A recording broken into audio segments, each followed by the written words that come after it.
The orbital station Helios Reach floated between two suns, bright and silent, like a coin caught in light. It was one of the busiest mixed-species workstations in the outer sectors. Humans, traders, engineers, and workers from dozens of alien worlds lived and worked there. For many, it was only a job. For others, it was a place of survival. Ethan Ward stood on the main observation deck, arms crossed, eyes focused on the slow movement of cargo ships outside the glass. He wore a standard human command uniform, dark and practical, with no medals.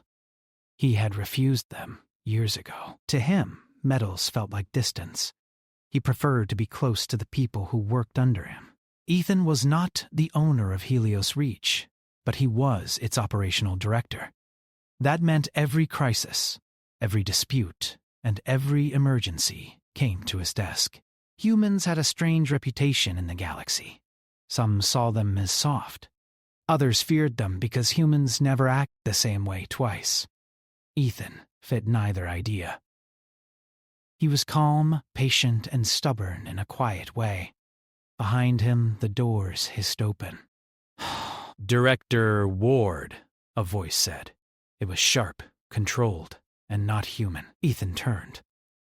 Standing there was Kareth. She was tall, even by human standards, with long limbs and ash-blue skin marked by faint silver lines that glowed when her emotions rose. Her eyes were golden and unblinking. She wore a worker's uniform, but it had been modified for her species' build. She was part of the Carval, once a warrior race, now scattered and forced into labor contracts after losing a galactic war. "Yes, Kareth," Ethan said. "You're off shift." Kareth's jaw tightened slightly. "There is a disturbance in Sector 9. 2 cargo teams are refusing to work together." Ethan sighed softly. "Let me guess. Trade language dispute?" "And blood history resentment," she added. "They asked for security." Ethan nodded. "I'll handle it." Kareth hesitated. "You should not go yourself." He gave a small smile. "That's usually when I should." They walked together through the long corridors of the station. Workers moved aside when they saw them. Some nodded to Ethan. Others stared at Kareth with caution. Her people were feared, not because they were cruel, but because they were direct. To the Carval, power decided truth. Kareth watched Ethan as they walked. She had worked under human supervisors before, but none like him. He did not shout. He did not threaten. He listened. That confused her more than anger ever could. When they reached Sector 9, the tension was thick. 2 alien crews stood on opposite sides of a cargo platform. One was a reptilian trade guild. The other was a mixed labor group, including 2 Carval. Crates lay abandoned between them. Ethan stepped forward, hands visible, voice calm. "All right," he said. "Everyone breathe." "No one is losing their job today," one of the reptilian traders hissed. "They refuse to follow contract order," a Carval worker snapped back. "Your order insults our dead." Ethan raised a hand. "Stop. Both of you." They froze. Not because he was loud, but because he was steady.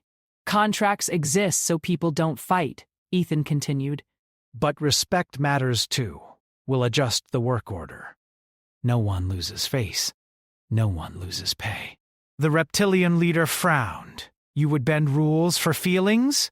I bend rules for peace," Ethan replied. "And productivity." There was a long pause. Then, slowly, the crews stepped back. The tension eased.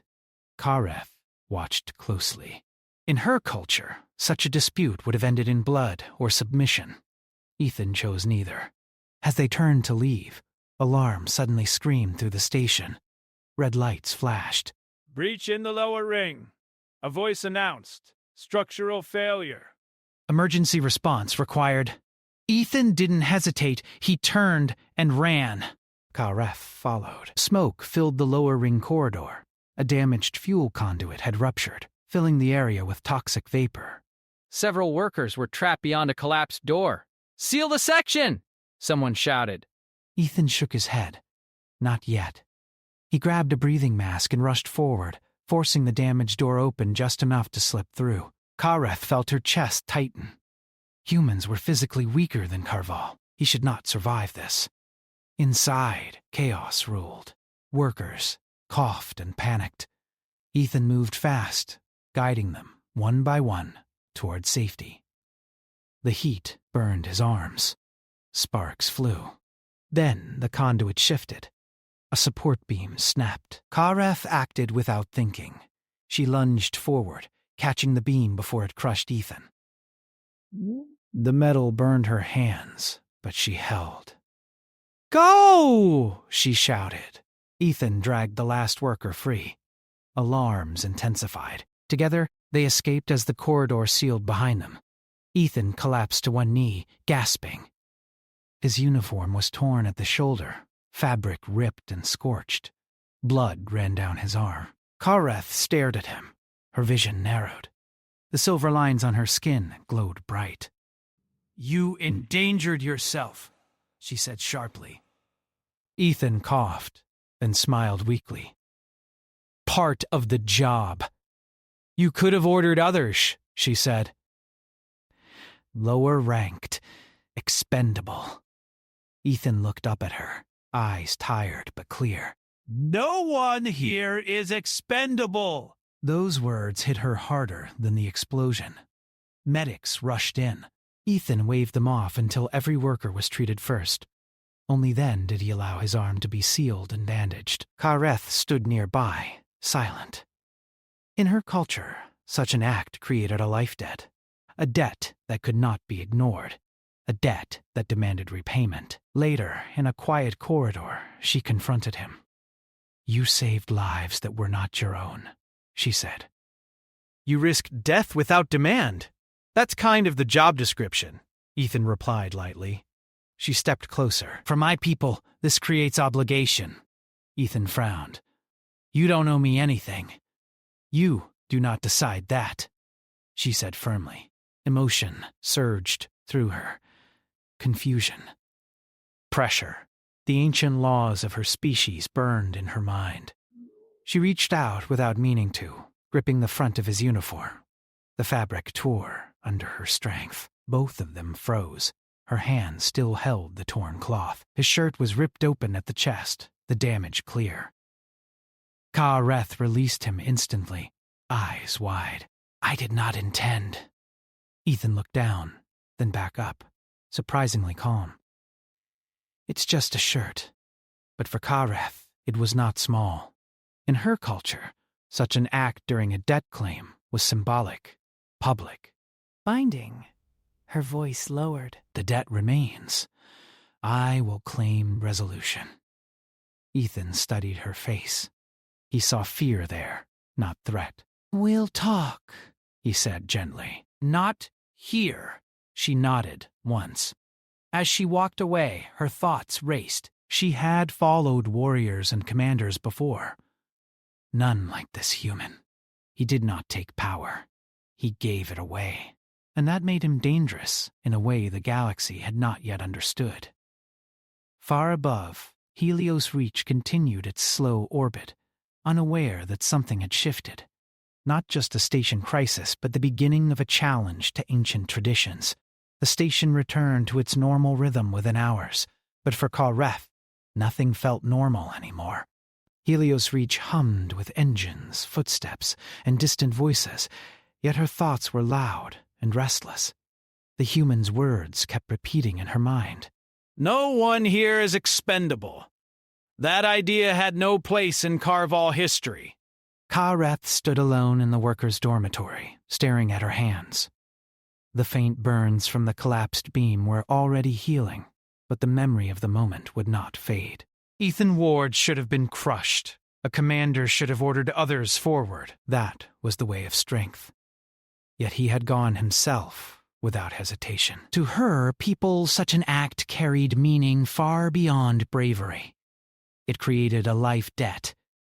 She closed her eyes and focused, reaching back into old teachings passed down through blood and story. A life debt was sacred. It was not ownership, but balance. When life was given, life must answer. Ignoring such a debt brought shame, spiritual sickness, and exile. Some debts were repaid through service, others through protection. The most serious demanded lifelong loyalty. Kareth exhaled slowly. The problem was simple and impossible at the same time. Humans did not believe in life debts. Across the station, Ethan sat in his office, reviewing damage reports. His arm throbbed under the bandage, but he ignored it. The repair teams had done good work, no fatalities. That mattered more than the torn uniform now folded on his desk. He glanced at it and sighed. I really need to stop standing under falling metal, he muttered. A soft chime sounded at the door. Come in. The door slid open, revealing Mira Chen, head of station logistics. She eyed his arm, then the uniform. You're terrible at following your own safety rules, she said. Ethan smiled faintly. Someone has to set a bad example. She crossed her arms. Kareth has been asking about you. His expression shifted slightly. Asking how, formally, repeatedly. And she scared 2 junior officers by accident. Ethan leaned back in his chair. I'll talk to her. Mira hesitated. Be careful. Doesn't do casual conversations. I know, Ethan said. That's why I should be the one. Kareth was waiting outside the office when he arrived. She stood straight, hands behind her back, posture rigid in the old warrior stance. Several passing workers slowed, sensing tension. Kareth, Ethan said. Come in. She followed him inside and waited until the door closed. Silence settled between them. You damaged your uniform, she said finally. Ethan glanced down. It happens. It happened during a debt moment, she replied. He rubbed his forehead. You keep saying that word. She stepped closer. Because it matters? He met her gaze. Then explain it to me. Slowly, she studied him, searching for mockery. She found none. In my culture, she said, saving a life binds the saved to the saver. Refusing the bond is an insult to existence itself. Oh. Ethan frowned. That sounds heavy. It is, she said. You saved many lives, mine included. He shook his head. I didn't save yours. You saved me. Her eyes narrowed. That is irrelevant. Not to me, he replied. She inhaled sharply. You risked death without command. That places you above normal hierarchy. You became anchor. Ethan leaned forward. Kareth, I didn't do it to earn loyalty or control. I don't want people bound to me. Her voice softened, confused. Then why do it? Because it was right, he said simply. The answer left her silent. In my species, she said after a moment. Right is decided by strength. Ethan smiled sadly. We tried that once. It didn't go well. She tilted her head. Your history records are full of war. Yes, he said, and full of regret. The station intercom suddenly crackled. Attention. Dispute reported in manufacturing ring BES. Amore S.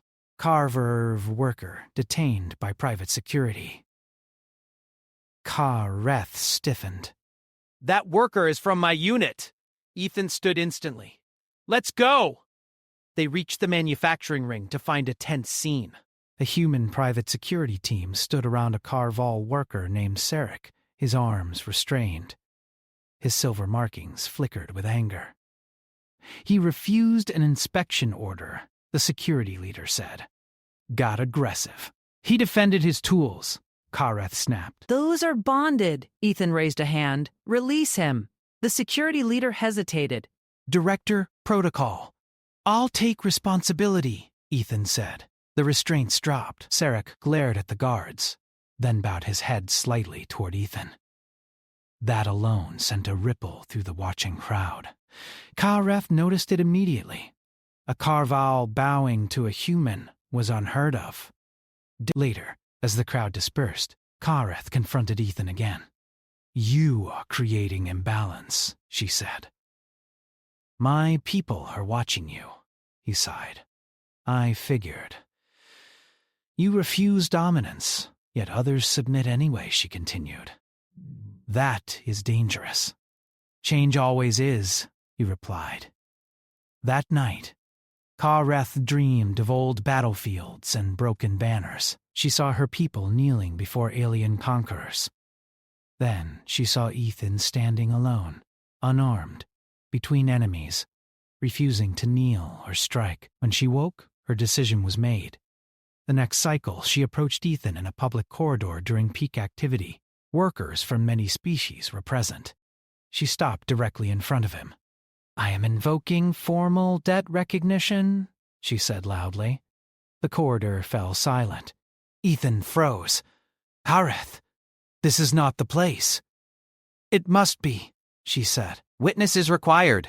Her voice was steady, but inside she trembled. If he rejected this publicly, she would be cast out by her own people.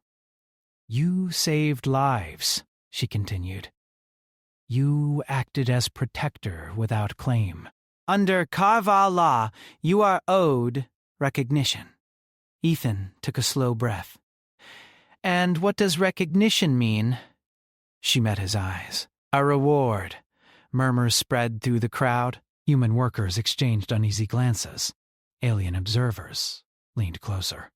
Ethan raised his voice slightly, calm but firm. I don't accept rewards for doing my job. That answer is unacceptable, Kareth said. Refusal dishonors both of us. He searched her face and saw the truth. This was not manipulation. It was fear. All right, he said carefully. Then we define the terms. Together. She hesitated. You would negotiate a sacred bond? I negotiate everything, he replied. After a long moment, she nodded. They moved to a quiet assembly chamber, with representatives present as neutral witnesses. Kareth stood tall, reciting the old words of her people, translated carefully into trade language. The reward is acknowledgement of worth, she said, not ownership, not submission. Recognition as equal. Ethan listened closely. When she finished, he stepped forward. Then here is my answer, he said. I recognize you not as my subordinate, not as my debtor, but as a partner in keeping the station safe. Freely. By choice. The chamber was silent. Kareth's markings flared bright silver, then slowly dimmed. Her breath shook. You twist the ritual, she whispered. I adapt it, he replied. She lowered her head, not in submission, but in acceptance.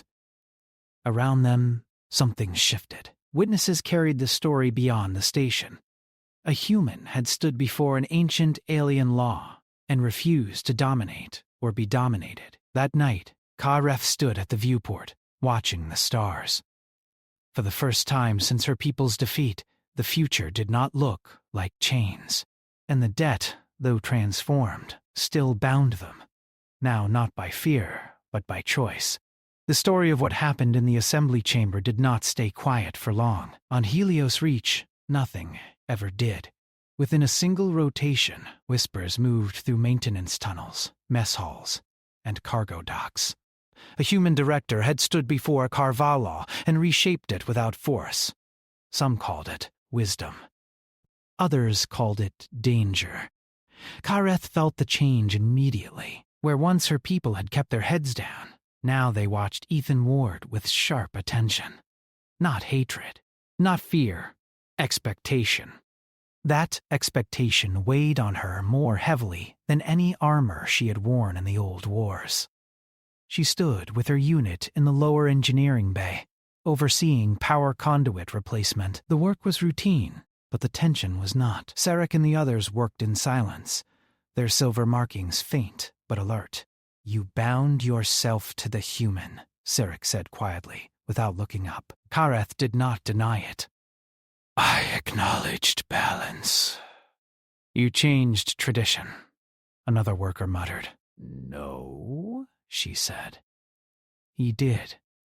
That answer unsettled them. Across the station, Ethan sat in a long strategy meeting with sector representatives. Several alien envoys were present, their expressions tight. "This partnership idea is spreading," said a tall avian delegate. "Carval workers are refusing traditional submission clauses." Ethan folded his hands. "They're asking for fair terms. That disrupts labor hierarchy," another delegate said. "Order depends on clarity of power." Ethan leaned forward. "Order depends on consent. Power without it breaks eventually." Some envoys looked away. Others looked at him with new interest. The meeting ended without agreement. Later that day, station sensors detected an unregistered ship entering controlled space. Its design was old, angular, and unmistakably Carval military. That alone sent alarms through command. Kareth felt it before the alert reached her wrist console. Her markings flared painfully bright. A warship? Long decommissioned, but not forgotten. Ethan stood in the command center as the ship slowed near Helios Reach. "Open a channel," he ordered. The screen flickered, revealing a Carval male, older, his armor scarred but well kept, his eyes burned with authority. "I am Varkesh of the Blood Oath," the warrior said. "I have come to reclaim what is owed." Kareth's breath caught. Varkesh was a name from stories, a traditionalist commander who refused surrender after the war. To him, debt was control. Ethan stepped into view. "This is a civilian station." "State your purpose." The warrior's gaze shifted. "You carry Carval mark, human. You interfered with sacred balance." "I prevented injury," Ethan replied. "You stole obedience," Varkesh snapped. "One of ours invoked debt before you. That debt belongs to Carval law, not human hands." Kareth moved forward, heart pounding. "The debt was resolved." Varkesh laughed harshly. "By twisting ritual into weakness." Ethan raised a hand. No weapons. We talk. Talk is for equals, Varkesh said. "You are not." The channel cut. Alarms blared. "He's powering weapons," a technician shouted. Ethan didn't hesitate. "Full station shields. Evacuate non-essential sectors." Kareth turned to him. "He will demand blood or submission. Then we give him neither," Ethan said. The first strike hit the station's outer shield, rattling the command center. Workers screamed as lights flickered. Kareth felt old instincts surge. This was the moment warriors lived for. She could feel her people looking to her. "Give the order," she said. "We can fight." Ethan met her gaze. "Not yet." Another blast hit. The shield held, but barely. "He wants a response," Ethan continued. "We won't give him the one he expects." Kareth clenched her fists. "You risk us all." I know, he said. "Trust me. Trust." The word felt strange on her tongue, but she stayed. Ethan opened a broadcast channel, not just to the warship, but to every frequency in the sector. "This is Director Ethan Ward of Helios Reach," he said. "We are a civilian station. We shelter workers from many worlds, including Carval. Any attack on us is an attack on non-combatants." Varkesh's face reappeared. "You hide behind words." "No," Ethan said. I stand behind people." He gestured, and the screen split, showing injured workers from previous incidents, Carvel and non-Carvel alike. Medical teams moved among them. "These are the lives you claim to protect through dominance," Ethan said. "Look at them." For a moment, Varkesh hesitated. Then his eyes hardened. "Weakness poisons our blood." Kareth stepped forward, voice shaking but strong. "Strength is choosing who you protect." Varkesh stared at her. "You speak treason. I speak survival," she replied. Silence stretched. Then Varkesh's ship fired again. The shield failed. A section of the station hull ruptured. Emergency bulkheads slammed shut, but dozens were trapped in the damaged ring. Ethan's voice was calm but urgent. Kareth, I need your people. She nodded once. They will follow. Carval workers moved with precision, not rage. They sealed breaches, carried the injured, reinforced failing supports. Humans and aliens worked side by side. Ethan joined them, despite protests. He crawled through narrow access shafts, dragging injured workers to safety. At one point, a decompression surge slammed him into a wall. His shoulder screamed in pain. Kareth saw it and reacted instantly, shielding him with her own body as pressure stabilized. "You should not be here," she said sharply. "Neither should you," he replied through clenched teeth. She almost laughed. In the command center, Mira Chen coordinated defenses. "If Varkesh fires again, we lose the ring." Ethan wiped blood from his lip. "Then we end this now." He ordered a small shuttle prepared, unarmed. Kareth stared at him. "You will board his ship?" "Yes, that is death," she said. "Maybe," he replied. "But it's also the only language he might hear." She grabbed his arm, her grip tight. "If you die, the debt becomes war." Ethan looked at her, serious. "Then help me live."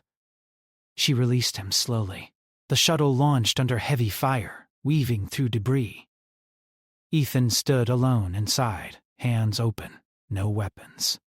When he docked with Varkesh's ship, the warrior met him in the hangar, surrounded by armed guards.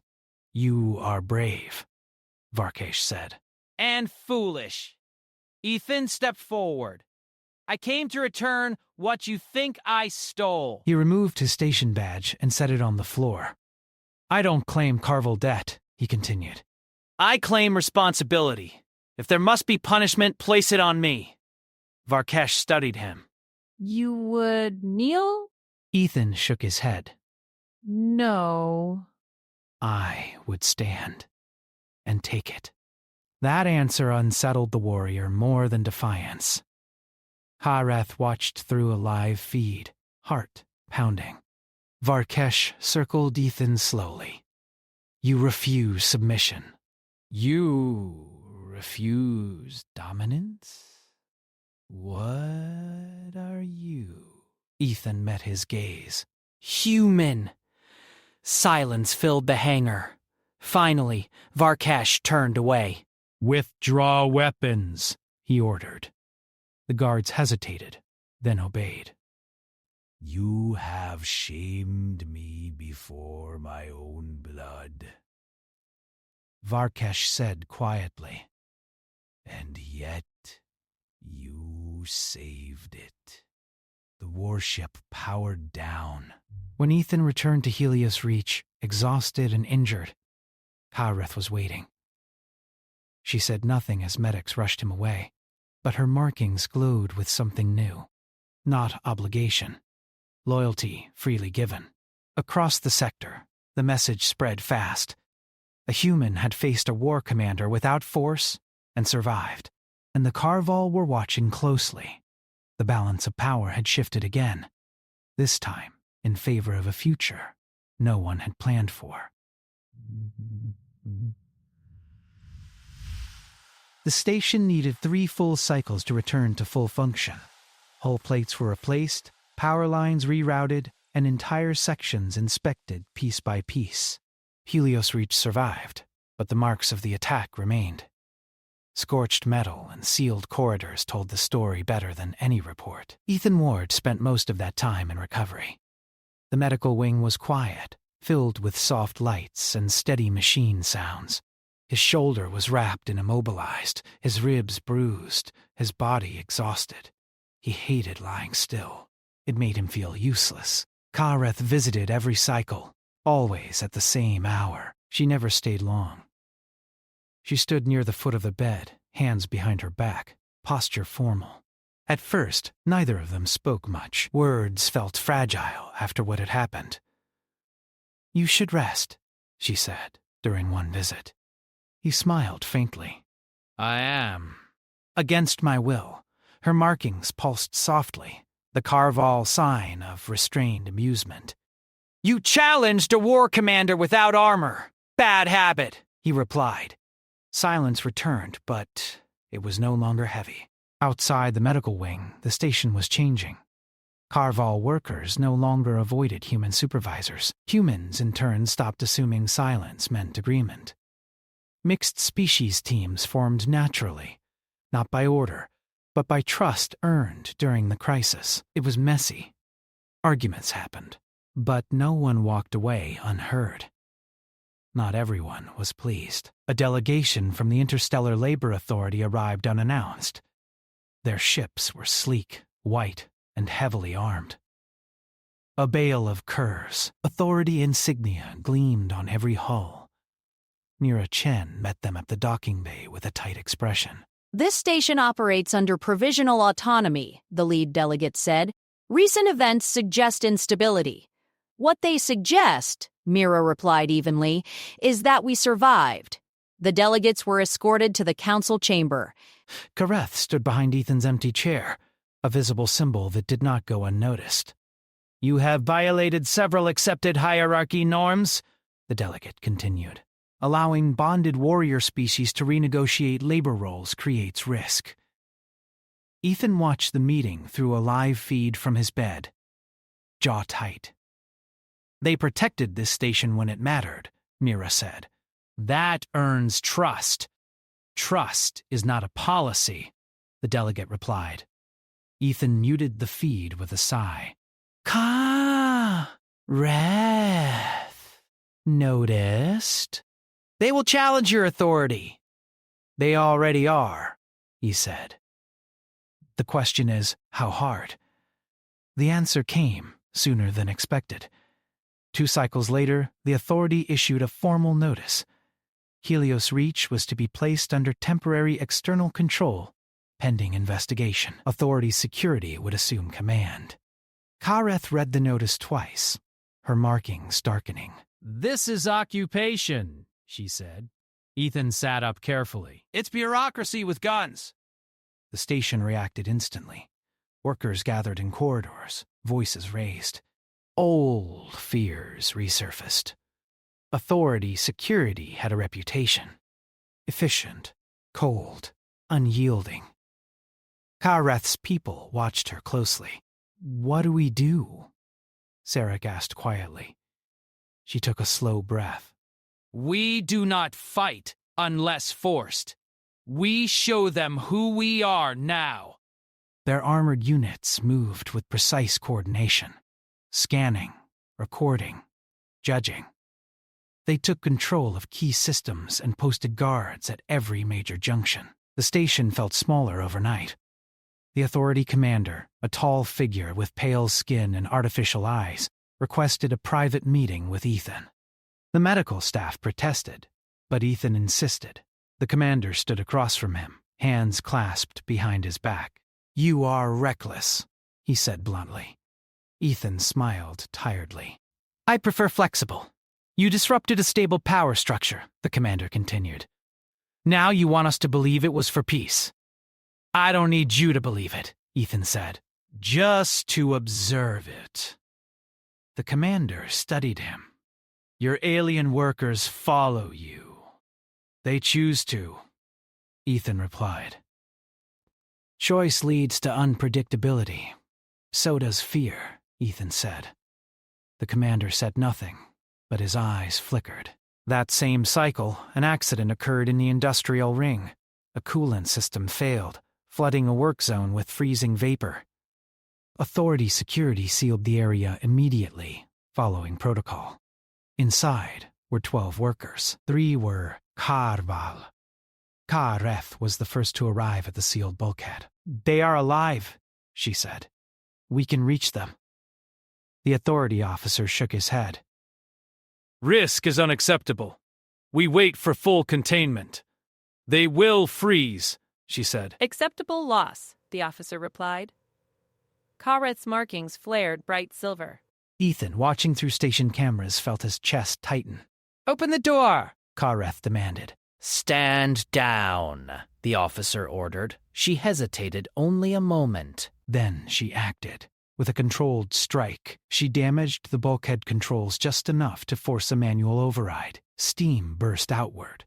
Authority guards raised weapons. "Hold!" Ethan's voice rang through the comm system. "That's an order." The guards froze. Kareth and her team rushed in. Humans followed without waiting to be told. Together, they pulled the trapped workers free, wrapping them in thermal blankets, carrying them to safety. No one died. The corridor fell silent afterward. The authority commander arrived moments later, eyes sharp. "You violated containment protocol." "Yes," Ethan said over comms. "And saved 12 lives." The commander looked at the rescued workers, at the mixed species team standing together, breathing hard. "For the record," Ethan added, "they would have died if we waited." The commander turned slowly to Kareth. "You disobeyed armed authority." She met his gaze. "I obeyed conscience." For a long moment, no one spoke. That night, the commander reviewed every incident since the crisis. Reports showed something unusual. Fewer injuries. Faster response times. Lower conflict rates. Not because of stricter control, but because workers trusted each other. He requested another meeting with Ethan. "You are creating something unstable," the commander said. "But effective." Ethan nodded. That's usually how progress starts. The commander exhaled slowly. The authority will not take control of this station. Mira Chen let out a breath she'd been holding for days. But, the commander continued, we will observe. Closely. I expected nothing less, Ethan said. When the authority ships finally departed, the station felt lighter. Kareth stood on the observation deck with Ethan, both watching the stars drift by. My people once believed strength meant never bending, she said. And now? Ethan asked. She considered. Now we believe strength is choosing when to stand together. She turned to him fully. The debt is not finished, he smiled gently. I figured. This time, she said, it is not obligation. It is promise. He extended his uninjured hand. She clasped it firmly. Across Helios Reach, humans and aliens returned to work, unaware that what they were building was more than a station. It was proof that the galaxy did not have to be ruled by fear or force, and proof that humanity's greatest weapon was still the same as it had always been: the courage to stand for others, even when no one asked them to. The station hummed softly in the quiet of early orbital light. Helios Reach had survived threats that would have crushed lesser outposts. Hull plates gleamed, corridors were repaired, and the power grids hummed with perfect rhythm. Life had returned to normal, or as normal as it could be after what had happened. Ethan Ward walked slowly down the observation deck, his arms still stiff from the injuries he had sustained. His uniform had been fully repaired, the tear from the previous battle now gone. Yet the memory of it lingered. Every time he touched his chest, he remembered Kareth's grip, the moment her hand had accidentally torn his shirt in her rush to demand recognition of the debt. That single moment had set off a chain of events that changed Helios Reach, and perhaps the wider galaxy, forever. Kareth was already at the viewport, staring outward at the field of stars between the station and the nearest sun. Her posture was straight, her markings softly glowing in the dim light. She did not turn when he approached. "You're awake earlier than usual," she said finally. Her voice carried the faintest trace of warmth. "I sleep badly," he replied.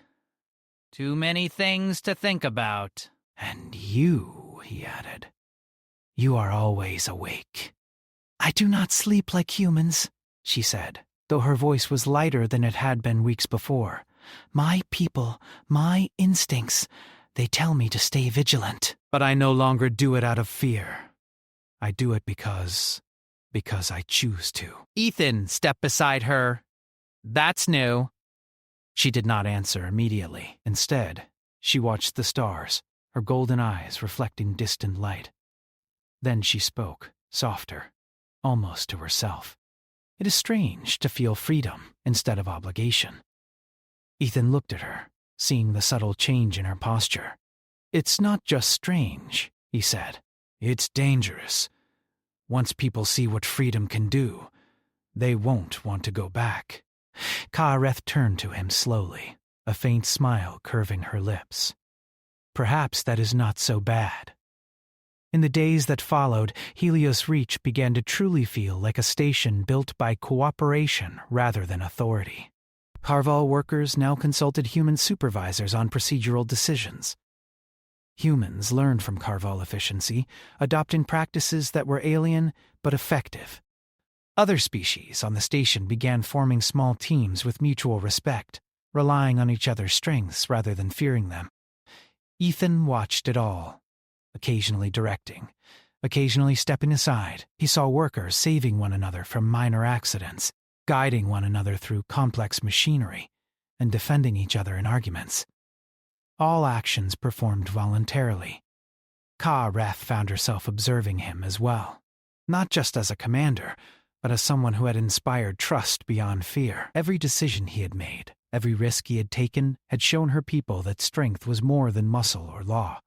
It was the choice to protect, even when it was inconvenient, even when it was dangerous. One evening, as the station rotated into shadow, Ka'areth found herself walking beside Ethan in one of the quieter corridors.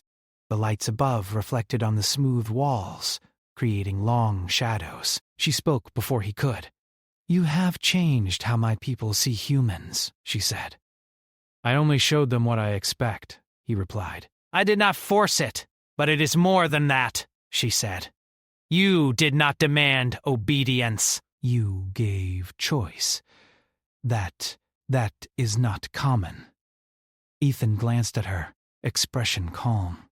Choice has power. Power used wisely builds more than fear ever could. Ka'areth considered this. Her people had ruled for centuries through dominance, loyalty enforced through obligation. She had grown up learning that life debts were chains. And yet, here, the same principles had been reshaped by one human who refused to claim ownership, who refused to demand submission. For a moment, she felt the old instincts fight the new reality. She could feel the pull of tradition, the weight of what her ancestors would say. But then she looked at him, at the quiet steadiness in his eyes, and the pull weakened. "You could leave," she said quietly. "Go to another station, another sector." You are human. They are many. "I could," he admitted, "but this place matters. And I cannot leave people I care about in chaos. That is not my way." Her markings flickered, bright silver, then dimmed. "Then you truly are extraordinary." They continued walking, not speaking. When they reached the observation deck again, they stood side by side, looking outward at the stars. For the first time, Ka'areth felt a sense of peace that had nothing to do with battle, and everything to do with trust. The station, once fractured by fear and hierarchy, now moved as a single organism. Human, Carval, and other species worked together seamlessly. Decisions were debated, yes, but respect underpinned every discussion. Conflicts were resolved with reasoning and cooperation, not violence. And in the center of it all, stood Ethan Ward. Not as a ruler demanding obedience, but as a human who chose to protect, to lead by example, and to inspire. A week later, Kareth requested a formal meeting. I've heard Friday on this, and This time, it was not to enforce debt. She came before him with the same posture she had carried in the assembly chamber during the first demand, but her expression had softened. "Director Ward," she said, her voice steady, "I formally declare the debt resolved." Ethan nodded, waiting. "But," she continued, "the reward is now mine to give freely." Ethan raised a brow. "And what is that reward?" Kareth stepped closer. "The choice to continue standing with you. Not because I must, but because I want to. Not because my people demand it, but because I see the value of your path. You have earned loyalty without claiming it. You have earned respect without force. That is the reward." Ethan felt something unfamiliar, a quiet pride that did not feel boastful. "Then I accept it," he said, "not as authority, but as a partner in keeping this station safe." Her markings glowed gently in acknowledgement. She extended her hand, not in command, not in debt, but in mutual agreement. Ethan clasped it firmly. The moment marked more than just personal acknowledgement. It was symbolic of a new era on Helios Reach. The station had become a model for interspecies cooperation. Word spread through trade channels. A human had reshaped ancient alien tradition, not by force, but by example. Over the following rotations, the station became a hub of innovation. Productivity increased, accidents decreased. Species that had once been hostile or distant now shared resources, ideas, and knowledge. Humans were no longer seen as weak or unpredictable. They were respected, valued, and often sought for guidance. Kareth found herself mentoring young Karval in ways she had never considered. She taught them the importance of observation, decision-making, and cooperation, while subtly showing them the lessons learned from Ethan's example. Her people began to see that strength could be exercised without domination, that loyalty could exist without coercion, that trust could bind more tightly than fear ever could. One evening, as the station rotated into light again, Kareth returned to the observation deck. Ethan joined her quietly, carrying a cup of synthetic tea. He handed it to her without a word. She accepted it with a small nod. They stood together, silent, watching the field of stars stretch endlessly. The glow of distant suns reflected in their eyes, and for the first time, Kareth felt that freedom and choice were not threats. They were powerful tools for building a future. Ethan finally spoke. "You know, most people would never believe any of this could work." Kareth smiled faintly. "They would not. But you are not like most people. And you are not like most Karval," he said, his tone gentle. "We learn," she said simply, "and we survive." Ethan chuckled softly. Sometimes surviving is not enough. Sometimes you have to change the game. "And you have," she replied. The station behind them thrummed with life. Workers of every species moved through corridors, machines hummed, and lights pulsed with energy. Helios Reach had become more than a station. It had become a symbol, a testament to the strength of humanity, the power of choice, and the courage to stand for others without demanding obedience. Kareth turned her gaze back to Ethan. "I will remain at your side," she said quietly. "Not because of debt, not because of law, but because I choose it. Always." Ethan nodded, the faintest smile on his lips. "Then we have work to do. Together." They stood in silence, side by side, as the stars stretched into infinity. The galaxy outside was vast, uncertain, and sometimes cruel. But within Helios Reach, a new order had taken root.